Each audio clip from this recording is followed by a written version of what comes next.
मित्रों नमस्कार। स्वागत है आपका अपने चैनल मंगल गुरु में। आप सुन रहे हैं श्री सत्यनारायण व्रत कथा। सत्यनारायण व्रत का अनुष्ठान करके मनुष्य सभी दुखों से मुक्त हो जाता है।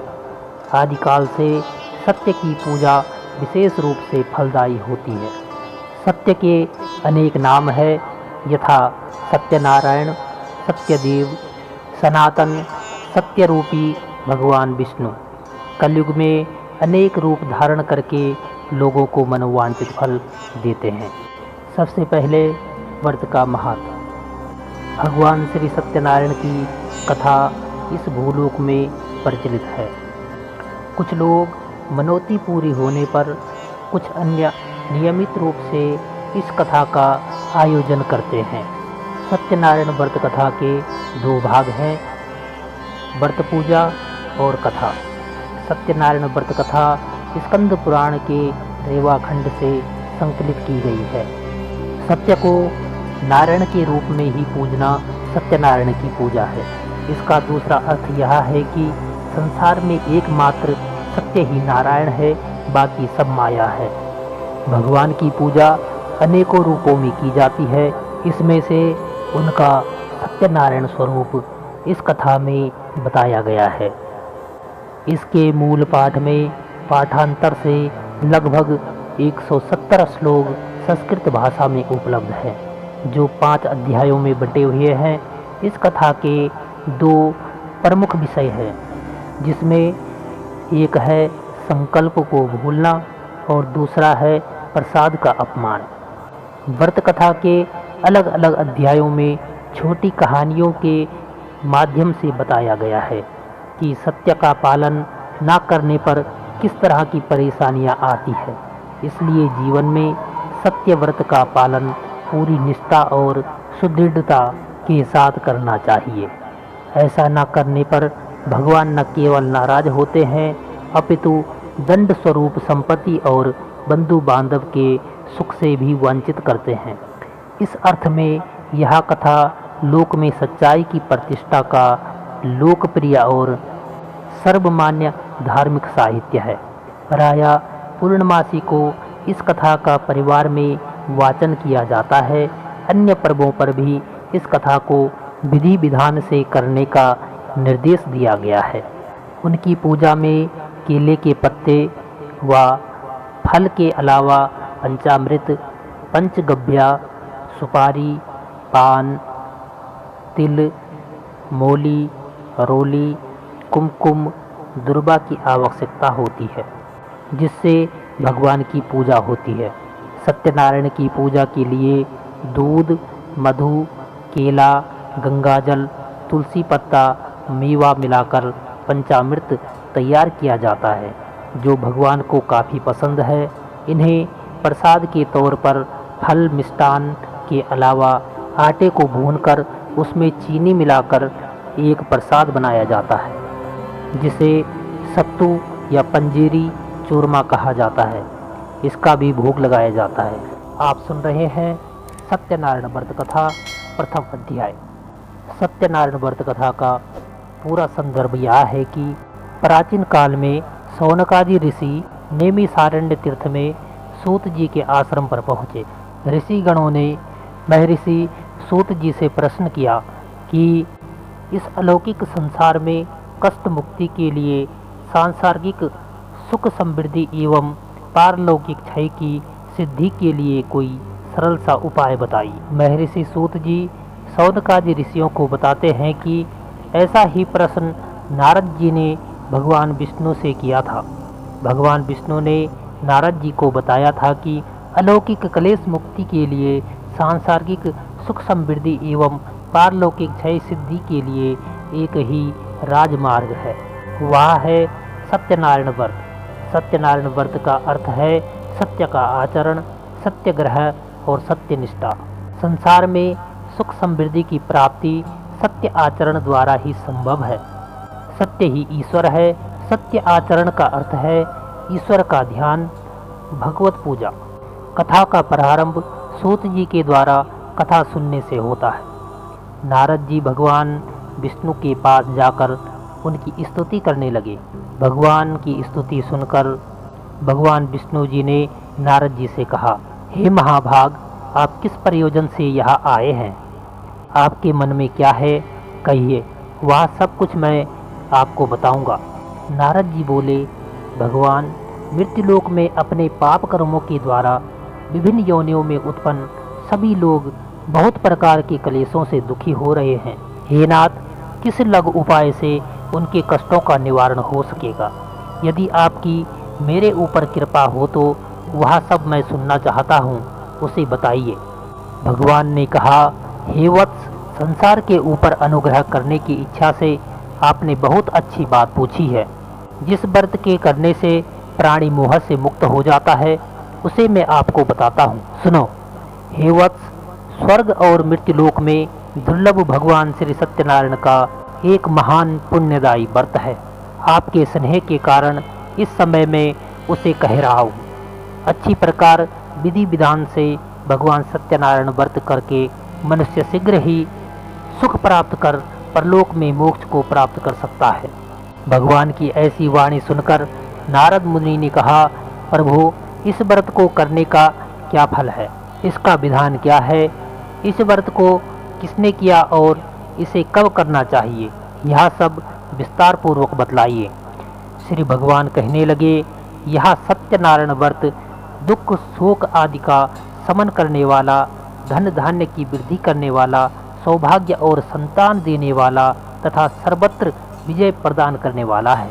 जिस किस भी दिन भक्ति और श्रद्धा से समन्वित होकर मनुष्य ब्राह्मणों और बंधु बांधव के सहित धर्म में तत्पर होकर सायंकाल भगवान सत्यनारायण की पूजा करे, नैवेद्य के रूप में उत्तम कोटि के भोजनीय पदार्थ को सवाय मात्रा में भक्तिपूर्वक अर्पित करना चाहिए।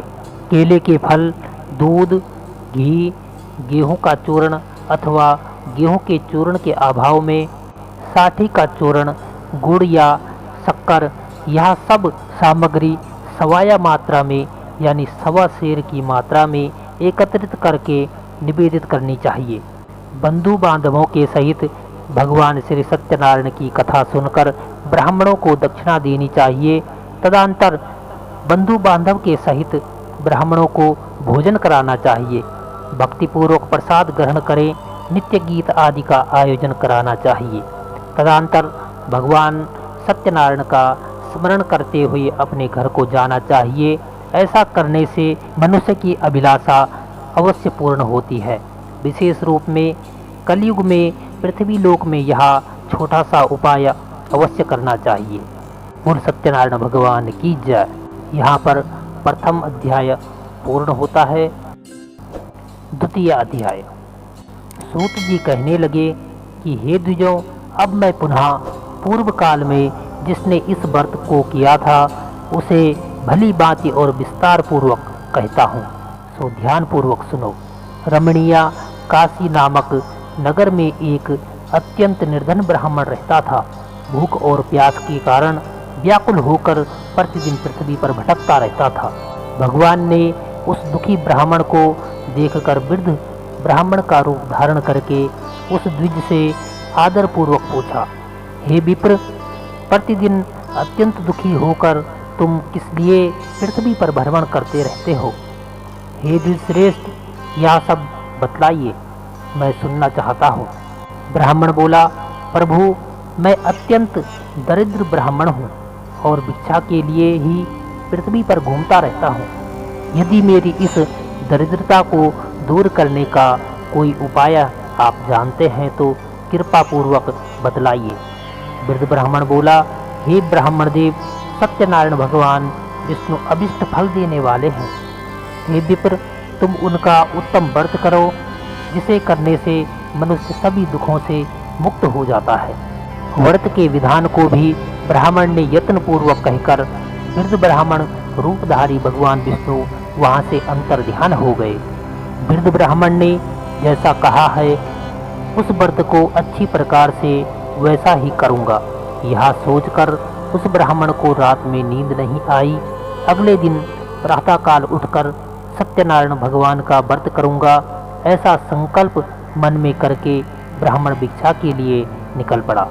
उस दिन ब्राह्मण को भिक्षा में बहुत साधन प्राप्त हुआ। उसी दिन से उसने बंधु बांधव के सहित भगवान सत्यनारायण का व्रत किया।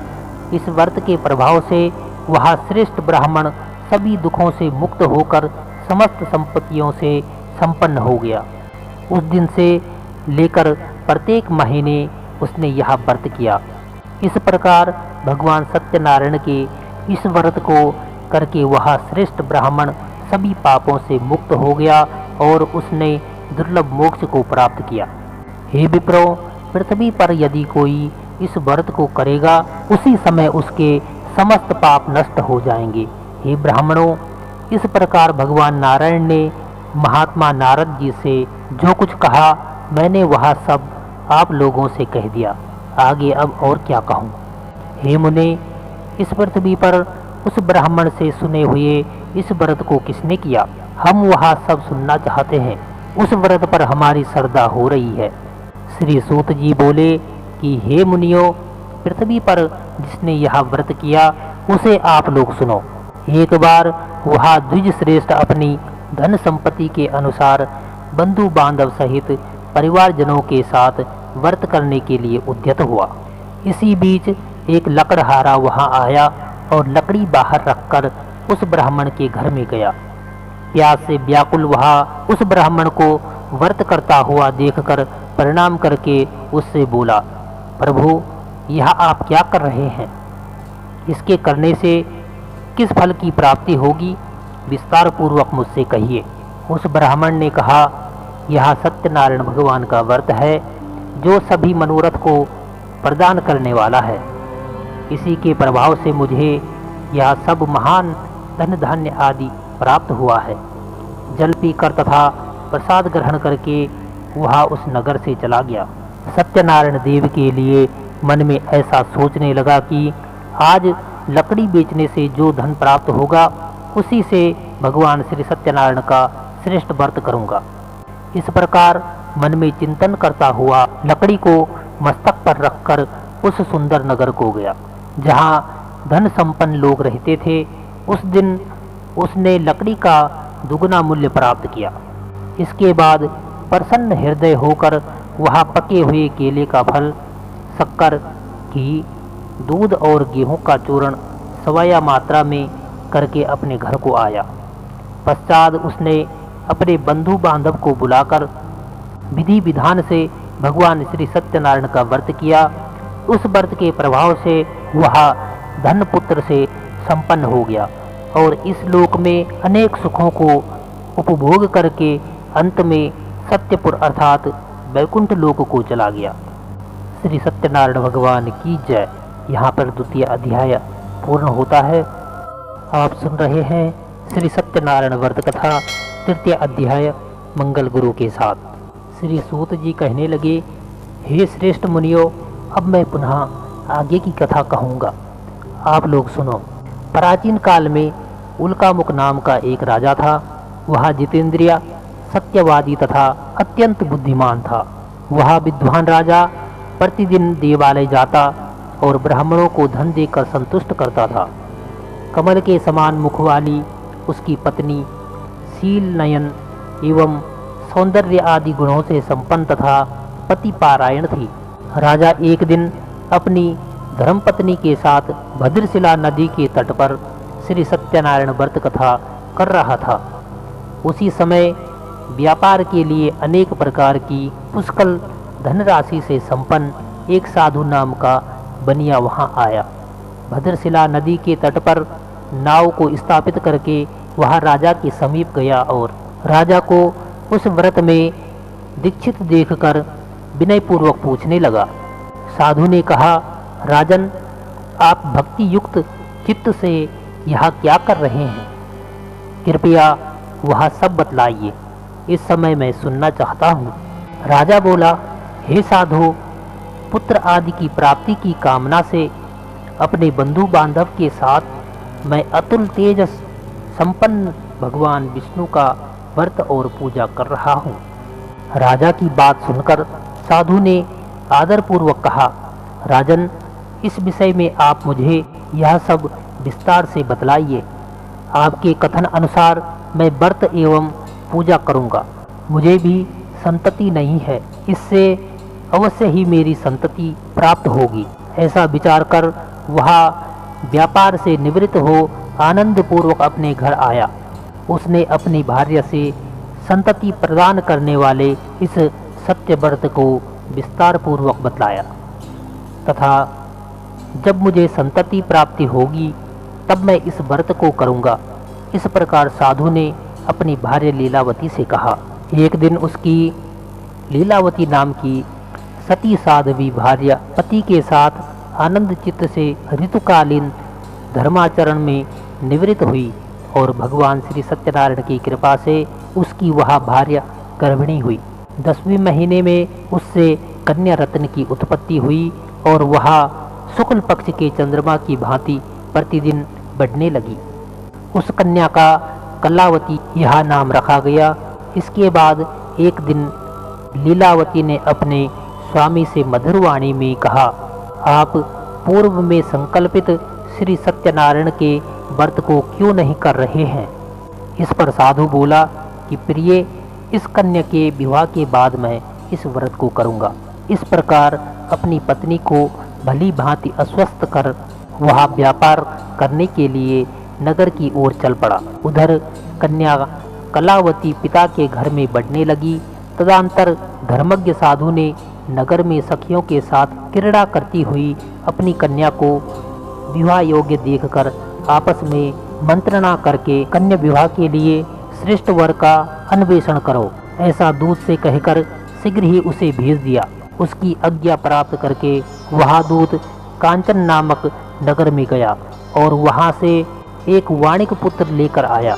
उस साधु ने उस वाणिक के पुत्र को सुंदर और गुणों से संपन्न देखकर अपनी जाति के लोगों तथा बंधु बांधव के साथ संतुष्ट चित्त होकर विधि विधान से वाणिक पुत्र के हाथ में कन्या का दान कर दिया। उस समय वह साधु बनिया दुर्भाग्यवश भगवान श्री सत्यनारायण का उत्तम व्रत करना भूल गया।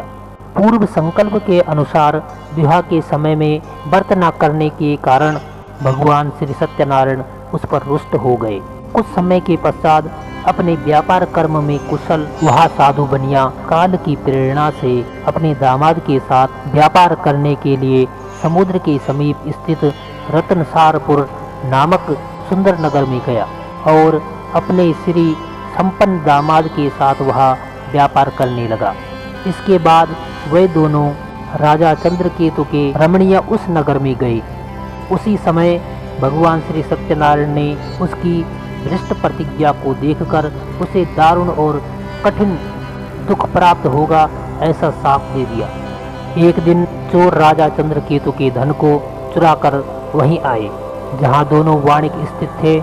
वह अपने पीछे दौड़ते हुए दूतों को देखकर भयचित्त से धन को वहीं पर छोड़कर शीघ्र ही वहां से छिप गए। इसके बाद राजा के दूत वहां आए जहां वह साधु वाणिक था। वह राजा के धन को देखकर वह दूत उन दोनों वाणिक पुत्रों को बांध कर ले आए और हर्षपूर्वक दौड़ते हुए राजा से बोले, प्रभु, हम दो चोरों को पकड़ कर लाए हैं, इन्हें देखकर आप आज्ञा दीजिए। राजा की आज्ञा से दोनों शीघ्र ही दृढ़ता पूर्वक बांधकर बिना विचार किए महल के कारागार में डाल दिए गए। भगवान सत्यनारायण की माया से किसी ने उन दोनों की बात नहीं सुनी और राजा चंद्रकेतु ने उन दोनों का धन भी ले लिया। भगवान के शाप के कारण वाणिक के घर में उनकी भार्य भी अत्यंत दुखी हो गई और उनके घर में सारा का सारा जो धन था वह चोर चुरा कर ले गए। लीलावती शारीरिक और मानसिक पीड़ाओं से युक्त भूख और प्यास से व्याकुल होकर अन्न की चिंता से दर दर भटकने लगी। कलावती कन्या भी भोजन के लिए इधर उधर प्रतिदिन घूमने लगी। एक दिन भूख से पीड़ित कलावती एक ब्राह्मण के घर गई। वहां जाकर उसने श्री सत्यनारायण के व्रत पूजन को देखा, जहां बैठकर उसने कथा सुनी और वरदान मांगा। इसके बाद प्रसाद ग्रहण करके वह कुछ रात होने पर अपने घर आई। माता ने कलावती कन्या से प्रेम पूर्वक पूछा, पुत्री, रात में तू कहाँ रुक गई थी? तुम्हारे मन में क्या है? कलावती कन्या ने तुरंत माता से कहा, माँ, मैंने एक ब्राह्मण के घर में मनोरथ प्रदान करने वाले व्रत को देखा है। कन्या की उस बात को सुनकर वह वाणिक की भार्या व्रत करने को उद्यत हुई और प्रसन्न मन से उस साध्वी ने बंधु बांधव के साथ भगवान श्री सत्यनारायण का व्रत किया तथा इस प्रकार प्रार्थना की, भगवान आप हमारे पिता एवं जमाता के अपराध को क्षमा करें, वह दोनों अपने घर शीघ्र आ जाए। इस व्रत से भगवान सत्यनारायण पुनः संतुष्ट हो गए और उन्होंने नृपश्रेष्ठ चंद्रकेतु को स्वप्न दिखाया और स्वप्न में कहा, नृपश्रेष्ठ, प्रातःकाल दोनों वाणिकों को छोड़ दो और वहाँ सारा धन भी दे दो जो तुमने उनसे इस समय ले लिया है, अन्यथा राज्य, धन और पुत्र सहित तुम्हारा सर्वनाश कर दूंगा। राजा से स्वप्न में ऐसा कहकर भगवान अंतर्ध्यान हो गए। इसके बाद प्रातःकाल राजा ने अपने सभासदों के साथ सभा में बैठकर अपना स्वप्न लोगों को बताया और कहा, दोनों बंदी वाणिक पुत्रों को शीघ्र ही मुक्त कर दो। राजा की ऐसी बात सुनकर वह राजपुरुष दोनों महाजनों को बंधन मुक्त करके राजा के सामने लाकर विनयपूर्वक बोले, महाराज, पीड़ी बंधन से मुक्त करके दोनों वाणिक पुत्रों को लाए हैं। इसके बाद दोनों महाजन नृपश्रेष्ठ चंद्रकेतु को प्रणाम करके अपने पूर्व वृत्तांत का स्मरण करते हुए भय विहीन हो गए और कुछ बोल ना सके। राजा ने वाणिक पुत्रों को देखकर आदर पूर्वक कहा, आप लोगों को प्रारब्धवश यह महान दुख प्राप्त हुआ है, इस समय अब कोई भय नहीं है। ऐसा कहकर उनकी बेड़ी खुलवाकर क्षौर कर्म आदि कराया। राजा ने वस्त्र अलंकार देकर उन दोनों वाणिक पुत्रों को संतुष्ट किया तथा सामने बुलाकर वाणी द्वारा अत्यधिक आनंदित किया। पहले जो धन लिया था उसे दुगुना कर दिया। इसके बाद राजा ने पुनः उनसे कहा, साधु, अब आप अपने घर को जाएं। राजा को प्रणाम करके, आपकी कृपा से हम जा रहे हैं, ऐसा कहकर उन दोनों महावैश्यों ने अपने घर की ओर प्रस्थान किया। श्री सत्यनारायण भगवान की जय। यहाँ पर तृतीय अध्याय पूर्ण होता है। आप सुन रहे हैं श्री सत्यनारायण व्रत कथा मंगल गुरु के साथ। चतुर्थ अध्याय। श्री सूत जी बोले, साधु बनिया मंगलाचार करके ब्राह्मणों को धन देकर अपने नगर के लिए चल पड़े। साधु के कुछ दूर जाने पर भगवान सत्यनारायण की उसकी सत्यता की परीक्षा के विषय में जिज्ञासा हुई। भगवान श्री सत्यनारायण एक वृद्ध रूपी ब्राह्मण के भेष में वहां पर आए और साधु से बोले, साधु, तुम्हारी नाव में क्या भरा हुआ है? तब धन के मध्य में चोर दोनों महाजनों ने अवहेलना पूर्वक हंसते हुए कहा, हे दंडी, क्यों पूछ रहे हो? क्या कुछ द्रव्य लेने की इच्छा है? हमारी नाव में तो लता एवं पत्रादि है। ऐसे निठुर वचन सुनकर तुम्हारी बात सच हो, ऐसा कहकर दंडी सन्यासी का रूप धारण किए हुए भगवान कुछ दूर जाकर समुद्र के समीप बैठ गए। दंडी के चले जाने पर नित्य क्रिया करने के पश्चात जल में ऊपर की ओर उठी हुई नाव को देखकर साधु अत्यंत आश्चर्य में पड़ गया और नाव में लता पत्रादि देखकर मूर्छित होकर पृथ्वी पर गिर पड़ा। सचेत होने पर वाणिक पुत्र चिंतित हो गया। तब उसके दामाद ने इस प्रकार कहा, आप शोक क्यों करते हैं? दंडी ने यह श्राप दिया है। इस स्थिति में वह ही चाहे तो सब कुछ कर सकते हैं, इसमें कोई संशय नहीं है। अतः उन्हीं के शरण में हम चलें, वही मन की इच्छा पूर्ण होगी। दामाद की बात सुनकर वह साधु बनिया उनके पास गया और वह दंडी को देखकर उसने भक्तिपूर्वक उन्हें प्रणाम किया तथा आदरपूर्वक कहने लगे, आपके सम्मुख मैंने जो कुछ भी कहा है असत्य भाषण रूप अपराध किया है, आप मेरे उस अपराध को क्षमा करें। ऐसा कहकर बारंबार प्रणाम करके वह महान शोक से आकुल हो गया। दंडी ने उसे रोता हुआ देखकर कहा, हे मूर्ख, रो मत, मेरी बात सुनो। मेरी पूजा से उदासीन होने के कारण तथा मेरी आज्ञा से ही तुम्हें बारंबार दुख प्राप्त हुआ है। भगवान की ऐसी वाणी सुनकर वह उनकी स्तुति करने लग गया। साधु ने कहा, हे प्रभु, यह आश्चर्य की बात है कि आपकी माया से मोहित होने के कारण ब्रह्मा आदि देवता भी आपके गुणों और रूपों को यथावत रूप से नहीं जान पाते हैं। फिर मैं मूर्ख आपकी माया से मोहित होने के कारण कैसे जान सकता हूँ? आप प्रसन्न होइए, मैं अपनी धन संपत्ति के अनुसार आपकी पूजा करूँगा। मैं आपकी शरण में आया हूँ। मेरा जो नौका में धन था उसकी तथा मेरी रक्षा करो। उस बनिया की भक्ति युक्त वाणी को सुनकर भगवान विष्णु संतुष्ट हो गए। भगवान विष्णु उसे अभिष्ट वर प्रदान करके वहाँ से अंतर्ध्यान हो गए। इसके बाद वह साधु अपनी नौका में चढ़ा और उसे धन धान्य से परिपूर्ण देखकर भगवान सत्यदेव की कृपा से हमारा मनोरथ सफल हो गया, ऐसा कहकर सज्जनों के साथ उसने भगवान की विधिवत पूजा की। भगवान श्री सत्यनारायण की कृपा से वह आनंद से परिपूर्ण हो गया और नाव को प्रसन्नता पूर्वक संभाल कर उसने अपने देश के लिए प्रस्थान किया।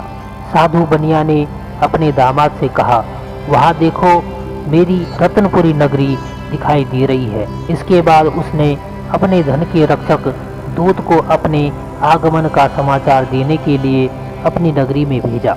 उसके बाद उस दूत ने नगरी में जाकर साधु की भार्या को देखकर हाथ जोड़कर प्रणाम किया और कहा, सेठ जी अपने दामाद और बंधु वर्ग के साथ बहुत सारे धन धान्य से संपन्न होकर नगर के निकट पधार गए हैं। दूत के मुख से यह वचन सुनकर वह आनंदित हो गई और उस साध्वी ने श्री सत्यनारायण भगवान की पूजा करके अपनी पुत्री से कहा, मैं साधु के दर्शन के लिए जा रही हूँ, तुम शीघ्र ही आओ। माता का ऐसा वचन सुनकर व्रत को समाप्त करके प्रसाद का परित्याग कर वह कलावती भी अपने पति के दर्शन के लिए चल पड़ी। इससे भगवान सत्यनारायण रुष्ट हो गए और उन्होंने उनके पति को तथा नौका को धन के साथ हरण करके जल में डुबो दिया। इसके बाद कलावती कन्या अपने पति को ना देखकर शोक से रुदन करती हुई पृथ्वी पर गिर पड़ी। नाव का अदर्शन तथा कन्या को अत्यंत दुखी देखकर भयभीत मन से साधु बनिया ने सोचा, यह क्या आश्चर्य हो गया। नाव का संचालन करने वाले भी सभी अचंभित हो गए। तदंतर वह लीलावती भी कन्या को देखकर व्याकुल हो गई और अत्यंत दुख से विलाप करती हुई अपने पति से इस प्रकार बोली, अभी अभी नौका के साथ वह कैसे अलक्षित हो गए। न जाने किस देवता की उपेक्षा से वह नौका का हरण कर लिया गया है, अथवा श्री सत्यनारायण का महात्म कौन जान सकता है। ऐसा कहकर वह सज्जनों के साथ विलाप करने लगी और कलावती कन्या को गोद में लेकर रोने लगी। कलावती कन्या भी अपनी पति के नष्ट हो जाने पर दुखी हो गई और पति की पादुका को लेकर उसका अनुगमन करने के लिए उसने मन में निश्चय किया। कन्या के इस प्रकार के आचरण को देख भार्य सहित वह धर्मज्ञ साधु बनिया अत्यंत शोक संतप्त हो गया और सोचने लगा, या तो भगवान सत्यनारायण ने यह अपहरण किया है अथवा हम सभी भगवान सत्यदेव की माया से मोहित हो गए हैं। अपनी धन शक्ति के अनुसार मैं भगवान श्री सत्यनारायण की पूजा करूंगा। सभी को बुलाकर इस प्रकार कहकर उसने अपने मन की इच्छा प्रकट की और बारंबार भगवान सत्यदेव को दंडवत प्रणाम किया। इससे दीनों के परिपालक भगवान सत्यदेव प्रसन्न हो गए। भक्तवत्सल भगवान ने कृपा पूर्वक कहा, तुम्हारी कन्या प्रसाद छोड़कर अपने पति को देखने चली आई है। निश्चय ही इसी कारण उसका पति अदृश्य हो गया है। यदि वह घर जाकर प्रसाद ग्रहण करके पुनः आए तो हे साधु बनिया, तुम्हारी पुत्री पति को प्राप्त करेगी, इसमें संशय नहीं है। कन्या कलावती भी आकाश मंडल से ऐसी आकाशवाणी सुनकर शीघ्र ही घर गई और उसने प्रसाद ग्रहण किया। पुनः आकर स्वजनों तथा अपने पति को देखा। तब कलावती कन्या ने अपने पति से कहा, अब तो घर चलें, विलंब क्यों कर रहे हैं। कन्या की यह बात सुनकर वाणिक पुत्र संतुष्ट हो गया और विधि विधान से भगवान सत्यनारायण का पूजन करके धन और बंधु बांधव के सहित अपने घर गया। तदंतर पूर्णिमा तथा संक्रांति पर्व पर भगवान सत्यनारायण का पूजन करते हुए इस लोक में सुख भोग कर अंत में वह सत्यपुर वैकुंठ लोक को चला गया। श्री सत्यनारायण भगवान की जय। यहाँ पर चतुर्थ अध्याय पूर्ण होता है। पंचम अध्याय मंगल गुरु के साथ श्री सूत जी कहने लगे कि हे मुनियों, अब इसके बाद मैं दूसरी कथा कहूँगा, आप ध्यानपूर्वक सुनो। अपनी प्रजा का पालन करने में तत्पर तुंगध्वज नाम का एक राजा था। उसने सत्यदेव के प्रसाद का परित्याग करके दुख को प्राप्त हुआ। एक बार वह वन में जाकर और वह बहुत से पशुओं को मारकर वट वृक्ष के नीचे आया। वहाँ उसने देखा कि गोपगण बंधु बांधव के सहित संतुष्ट होकर भक्तिपूर्वक भगवान सत्यदेव की पूजा कर रहे हैं। राजा यह देखकर भी अहंकारवश ना तो वहाँ गया और ना उसने भगवान सत्यनारायण को प्रणाम किया। पूजन के बाद सभी गोपगण भगवान का प्रसाद राजा के समीप रखकर वहाँ से लौट गए और इच्छा अनुसार उन सभी ने भगवान का प्रसाद ग्रहण किया। इधर राजा को प्रसाद का परित्याग करने से बहुत दुख हुआ। उसका संपूर्ण धन धान्य एवं सभी 100 पुत्र नष्ट हो गए। राजा ने मन में यह निश्चय किया कि अवश्य ही भगवान सत्यनारायण ने हमारा नाश कर दिया, इसलिए मुझे वहाँ जाना चाहिए जहाँ श्री सत्यनारायण का पूजन हो रहा था। ऐसा मन में निश्चय करके वह राजा गोपगणों के समीप गया और उसने गोपगणों के साथ भक्ति श्रद्धा से युक्त होकर विधि पूर्वक भगवान सत्यदेव का पूजन किया। भगवान सत्यदेव की कृपा से वह पुनः धन और पुत्रों से संपन्न हो गया तथा इस लोक में सभी सुखों को भोगकर अंत में सत्यपुर वैकुंठ लोक को प्राप्त हुआ। श्री सूत जी कहते हैं कि जो व्यक्ति इस परम दुर्लभ श्री सत्यनारायण के व्रत को करता है और पुण्यमयी तथा फल प्रदायनी भगवान की कथा को भक्ति युक्त होकर सुनता है, उसे भगवान सत्यनारायण की कृपा से धन धान्य आदि की प्राप्ति होती है। दरिद्र धनवान हो जाता है, बंधन में पड़ा हुआ बंधन से मुक्त हो जाता है, डरा हुआ व्यक्ति भय मुक्त हो जाता है। यह सत्य बात है, इसमें संशय नहीं है। इस लोक में वह सभी सुखों का भोग प्राप्त करके अंत में सत्यलोक वैकुंठ लोक को जाता है। हे ब्राह्मणों, इस प्रकार मैंने आप लोगों से भगवान सत्यनारायण की कथा को कहा है। इसे करके मनुष्य सभी दुखों से मुक्त हो जाता है। कलयुग में तो भगवान सत्यनारायण की पूजा विशेष फल प्रदान करने वाली है। भगवान विष्णु को ही कुछ लोग काल, कुछ लोग सत्य, कोई ईश, कोई सत्यदेव और दूसरे लोग सत्यनारायण नाम से कहेंगे। अनेक रूप धारण करने वाले भगवान सत्यनारायण सभी का मनोरथ सिद्ध करते हैं। कलयुग में सनातन भगवान विष्णु ही सत्यदेव एवं सत्य रूप धारण किए हुए सभी का मनोरथ पूर्ण करने वाले होंगे। हे ऋषियों, जो व्यक्ति नित्य भगवान सत्यनारायण की इस व्रत कथा को पढ़ता है, सुनता है, भगवान सत्यनारायण की कृपा से उनके सभी पाप नष्ट हो जाते हैं। हे मुनीश्वरों, पूर्व काल में जिन लोगों ने भगवान सत्यनारायण का व्रत किया था, उसके अगले जन्म का वृतांत कहता हूँ। आप ध्यान से सुने। महान प्रजा संपन्न सतानंद नाम के ब्राह्मण सत्यनारायण व्रत करने के प्रभाव से दूसरे जन्म में सुदामा नामक ब्राह्मण हुए और उस जन्म में भगवान श्री कृष्ण का ध्यान करके उन्हें मोक्ष की प्राप्ति हुई।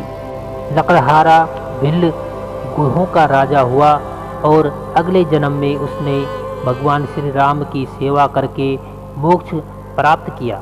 महाराज उल्कामुख दूसरे जन्म में राजा दशरथ हुए, जिन्होंने श्री रंगनाथ जी की पूजा करके अंत में वैकुंठ प्राप्त किया। इसी प्रकार धार्मिक एवं सत्यवर्ती साधु पिछले जन्म में सत्यव्रत के प्रभाव से दूसरे जन्म में मोरध्वज नामक राजा हुआ। उसने आरे से चीरकर अपने पुत्र की आधी देह भगवान विष्णु को अर्पित कर मोक्ष प्राप्त किया।